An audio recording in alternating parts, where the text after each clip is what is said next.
Eita, são os bobocas. Eu sou a Anya e sou a filha do papai desde que eu nasci. Eu não quero essa mamãe, não. Qual é a profissão do seu pai? Ele é um especialista em saúde mental. A Anya gosta de amendoim, mas odeia cenoura. Socorro, eu não tô à venda.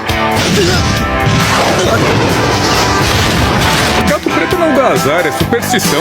Papi, O que é que foi? a Anya pisou no cocô. Amendoim! Só estiquei o braço, ele que veio na minha mão. Mentirosa! Endereço? É onde você mora. Eu moro aqui. A Anya queria tanto uma mamãe, um espião, uma assassina.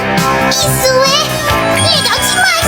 O mundo tá acabando. Vamos supor que você veja um amiguinho seu fazendo alguma coisa muito feia. O que você faz? Caio em cima dele, aí encho a cara dele de porrada e só deixo os restos.